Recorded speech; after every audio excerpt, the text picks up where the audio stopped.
Hello friends, आप सबका फिर स्वागत है जावा प्रोग्रामिंग के इस लेक्चर सीरीज में। आज हम लोग पढ़ने वाले कंस्ट्रक्टर एंड कंस्ट्रक्टर की बेसिकली थ्योरी पढ़ेंगे और एक प्रोग्राम देखेंगे। ठीक है, आज हम लोग इसके बाद जो नेक्स्ट लेक्चर होने वाला है वो बहुत ही कमाल का लेक्चर होने वाला है, क्योंकि उसमें हम लोग पढ़ेंगे कंस्ट्रक्टर के प्रोग्राम और साथ में पैटर्न वाले प्रोग्राम बनाना सीखेंगे with the help of for loop. ठीक है, पैटर्न वाले प्रोग्राम समझते हैं ना, वो जो स्टार स्टार वाले होते हैं, उस तरीके के प्रोग्राम। तो वो बहुत ही इंटरेस्टिंग लेक्चर होने वाला है, क्योंकि पैटर्न वाले प्रोग्राम बनाना हमेशा ट्रिकी रहता है और उसमें आपका दिमाग बहुत ज्यादा यूज होता है। ठीक है, तो चलिए मूव ऑन करते हैं कंस्ट्रक्टर में। जो भी इस लेक्चर होते हैं इन सबकी जो आपको पीडीएफ होती है वो आपको टेलीग्राम चैनल में मिल जाती है। टेलीग्राम की चैनल की लिंक डिस्क्रिप्शन बॉक्स में दी गई है, तो आप वहां जाकर टेलीग्राम चैनल ज्वाइन कर सकते हैं। Constructor, a constructor is a special method that has the same name as the class name। ठीक है, क्या मतलब हुआ कि जो कंस्ट्रक्टर होता है वो एक ऐसा फंक्शन होता है, मेथड होता है जिसका नाम जो क्लास के नेम के तरीके होता है। देखिए, ये देखिए, जैसे ये पब्लिक क्लास माई कंस्ट्रक्टर, तो क्लास का नाम क्या है? माई कंस्ट्रक्टर। और ये जो फंक्शन बना हुआ है इसका नेम भी क्या है? माई कंस्ट्रक्टर। एक सेकेंड, ये जो मेथड बना हुआ है इसका नाम भी क्या है? हाँ, इसका नाम भी क्या है? माई कंस्ट्रक्टर। तो आप ये देख रहे हैं कि क्लास का नेम ये माई कंस्ट्रक्टर और फंक्शन का नेम दोनों सेम है। ठीक है। Second, it has no return type, इसका कोई रिटर्न टाइप नहीं होता। आप देख सकते हैं यहाँ पे कोई रिटर्न टाइप नहीं दिया हुआ है। सेकंड चीज, इट डोंट इवन वाइड, यहाँ तक कि इसके पास वाइड भी नहीं होता। देखिए, आप यहाँ पे वाइड भी नहीं लगा हुआ है। कहीं लगा हुआ वाइड? नहीं लगा हुआ वाइड। तीनों पॉइंट समझ में आ गए कि जो कंस्ट्रक्टर होता है उसका कंस्ट्रक्टर जो होता है उसका मेथड जो होता है सेम क्लास नेम की तरह होता है। देखिए, यहाँ माई कंस्ट्रक्टर लिखा है, यहाँ माई कंस्ट्रक्टर हो गया। ठीक है। सेकंड चीज कि इसमें कोई भी रिटर्न टाइप नहीं लगता है, तो आप ये देख सकते हैं कि यहाँ कोई रिटर्न टाइप नहीं लगा हुआ है। तीसरी चीज कि ना ही वाइड लगता है, तो देखिए यहाँ कहीं वाइड नहीं लगा हुआ है। ठीक है, तो ये समझ में हो गई। अब देखिए, constructor function call automatically when the object of the class is created. इसका मतलब ये है कि जब आप क्लास का ऑब्जेक्ट बनाते हैं, कैसे बनाते हैं क्लास का object? Class name plus object name is equal to new class name, object create हो जाता है। जब ऑब्जेक्ट बनाते हैं आप क्लास का, उसी समय कंस्ट्रक्टर अपने आप कॉल हो जाता है। आपको उसको अलग से ऑब्जेक्ट डॉट नहीं लिखते, ऑब्जेक्ट डॉट फंक्शन नेम लिख के हम लोग कॉल करते हैं फंक्शन को, उस तरीके से आपको उसको कॉल करने की जरूरत नहीं पड़ती है। ठीक है।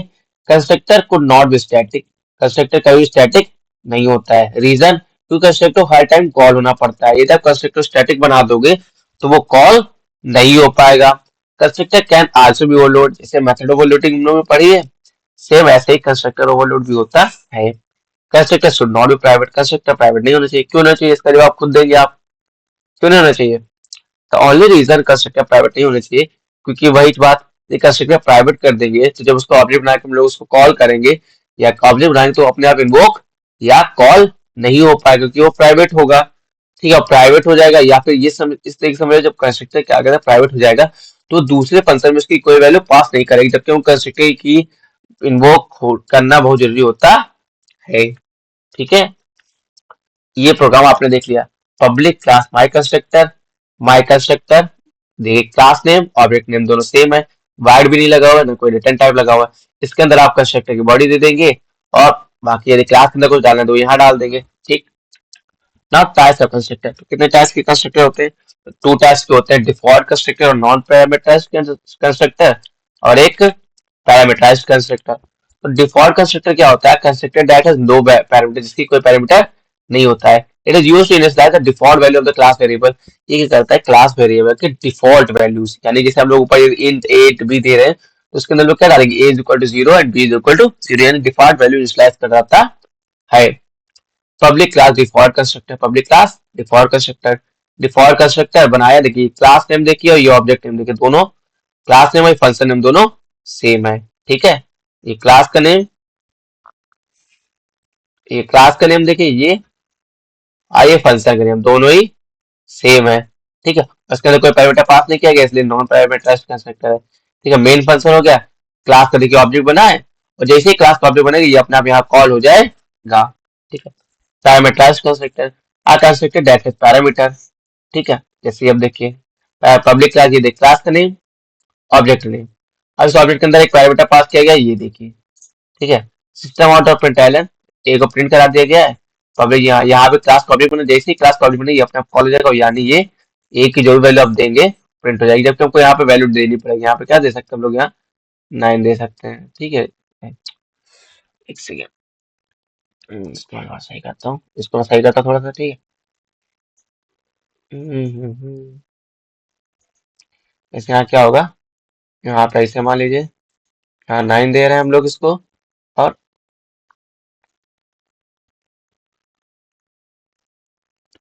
ये मान लीजिए सेमी कॉलन लगा, ठीक है।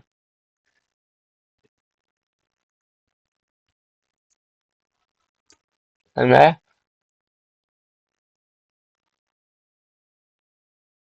ठीक है। तो अब ये 9 दिए, 9 कहाँ चला जाएगा, यहाँ चला जाएगा, और सिस्टम ऑर्डर पर यहाँ 9 प्रिंट हो जाएगा। ठीक है, समझ में आ गया। आई होप आप लोग को कि ये क्लास नेम, ये फंक्शन नेम, इसके अंदर एक पैरामीटर पास किया गया इंट ए, वो प्रिंट कराया गया। ये क्लास का ऑब्जेक्ट क्रिएट होगा, यहाँ 9 जाएगा, 9 सीधा सीधा यहाँ चला जाएगा, और ये 9 के प्रिंट हो जाएगा 9। ठीक है। अब ये हम लोग एक प्रोग्राम देखते हैं कंस्ट्रक्टर। कंस्ट्रक्टर में इतना हिस्सा है, कंस्ट्रक्टर कुछ नहीं, इसका प्रोग्राम देखते हैं। ठीक है। डाटा मेंबर दिए गए, डाटा मेंबर क्या होते हैं, क्लास मेंबर और क्लास वो होते हैं। ठीक है। लेंथ, ब्रीथ और एरिया। ठीक है। लेंथ, ब्रीथ और एरिया, हम लोग को एक डिफॉल्ट कंस्ट्रक्टर बनाना है टेंगल नाम का, जिसके अंदर हम लोग डेटा मेंबर, ये जो डेटा मेंबर इसकी इनिशियल वैल्यू इनिशियलाइज कराएंगे। ठीक है। फिर वाइड इनपुट लेना है, लेंथ और ब्रेथ इनपुट लेना है, वाइड फाइंड एरिया में एरिया फाइंड आउट करानी है, वाइड डिस्प्ले में डिस्प्ले प्रिंट कराना, find to print length and breadth and area of the rectangle. ठीक है।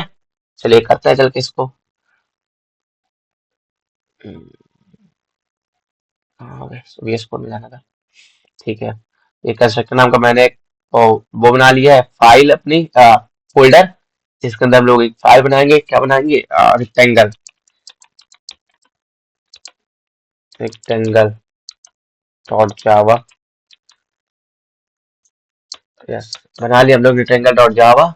पब्लिक क्लास रेक्टेंगल, यहाँ डालते हैं import, import Java dot यूटिल dot star. ठीक है। नीचे आते हैं पब्लिक, अब इसने कहा क्या पब्लिक क्लास रेक्टेंगल है, तो हम लोग क्या बनाना है, डाटा मेंबर्स में क्या बोले थे, देख के आते हैं एक बार डाटा मेंबर्स में क्या बोले थे। हाँ, लेंथ, ब्रीथ और एरिया। ठीक है। लेंथ, ब्रीथ और एरिया, तो हम लोग स्टार्ट करते हैं इंट लेंथ, LENGTH, जो बोल रहा है उसी नाम से करेंगे आप लोग, लेंथ, ब्रीथ, कॉमा, एरिया। ठीक है, हो गया। इसके आगे बोल रहा था रेक्टेंगल नाम का एक वो बनाना है कंस्ट्रक्टर, रेक्टेंगल। उसके बाद क्या बोल रहा था, इसके अंदर क्या करना है, इनकी इनिशियल वैल्यूज देनी है, तो क्या करेंगे, length, length equal to 0, breadth equal to 0, area equal to 0। ठीक है, यही बोला था हमने, कर दिया। इसके हमें क्या बनाना था, वाइड इनपुट लेना था, तो वाइड इनपुट, इनपुट, इसके अंदर एक स्टैक क्लास का object scanner, SC equal to new scanner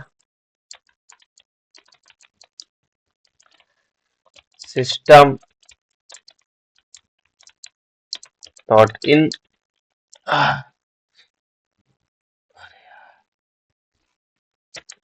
system dot in.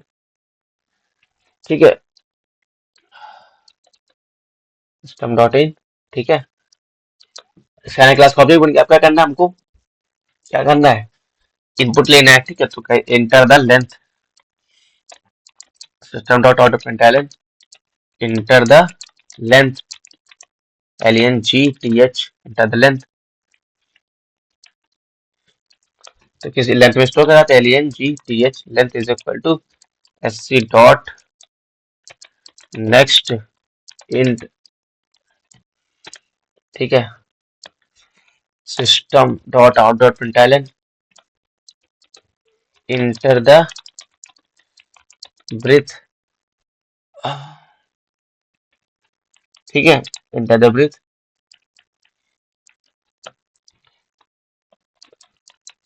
width is equal to SC dot next in, ठीक है, ये हो गया। अब उसके क्या बोला था, वाइड क्या करना था, वाइड इनपुट के बाद wide find area, wide find area,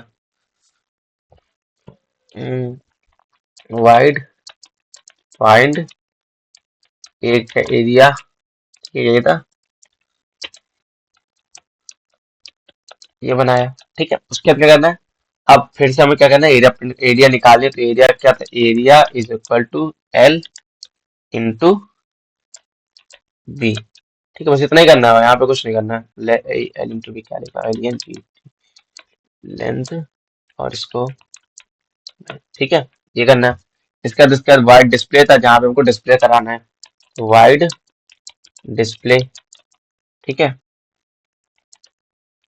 सब देखिए नॉन पैरामीटराइज्ड ही है, ठीक है, कोई इसमें कोई भी अंदर पैरामीटर पास नहीं हुआ। इसके अंदर हमको प्रिंट कराना है, system dot out dot println area of rectangle equal two plus area, print करा लेंगे हम लोग यहाँ पे, ठीक है, हो गया। इसका मेन मेन फंक्शन बनाते हैं, ठीक है, तो सॉरी, पब्लिक स्टैटिक वाइड में स्ट्रिंग आरजीएस पूरा बना के उसने दे दिया। ऑब्जेक्ट बनाते हैं, इसका rectangle, rectangle ob is equal to new rectangle, ठीक है, बन गया हम लोग का ऑब्जेक्ट, ऑब्जेक्ट बन गया। अपने आप कंस्ट्रक्टर कॉल हो गया, हम लोग क्या करा, इनपुट कराना, तो ओबी डॉट इनपुट, ओबी डॉट फाइंड एरिया, ओबी डॉट डिस्प्ले, ठीक है, चलो फंक्शन कॉल हो गया। इसको चला के देखते हैं, मस्त एकदम झकास तरीके से इसको चलाते हैं, रन, तो ये रन हो गया है, वो नीचे आ रहा है, इसको थोड़ा ऊपर करते हैं, ठीक है। Find the length, enter the length, sorry enter the length हमने डाले 23, enter the breadth 3045, the answer the area of rectangle is 1035, ठीक है, ये आ गया, ठीक है। तो ये हमारा आज का लेक्चर इसी के साथ खत्म होता है। Thank you very much class, and be sure कि आप अगले लेक्चर और पीछे के लेक्चर देख रहे होंगे, प्रैक्टिस कर रहे होंगे, क्योंकि practice makes a man perfect. Practice करते रहिए, बने रहिए, before your exam begin, class 10 की सिलेबस पूरा हो जाएगा, होपफुली 12 का भी हो जाएगा, यदि सेम स्पीड चलती रही तो, ठीक है। और अगले क्लास जरूर आएगा, धमाकेदार क्लास होगी, पैटर्न प्रोग्रामिंग की और कंस्ट्रक्टर प्रोग्रामिंग की, ठीक है। Thank you class, and I have a very good morning, good evening, good night, जब भी आप लेक्चर देख रहे हो। Bye bye.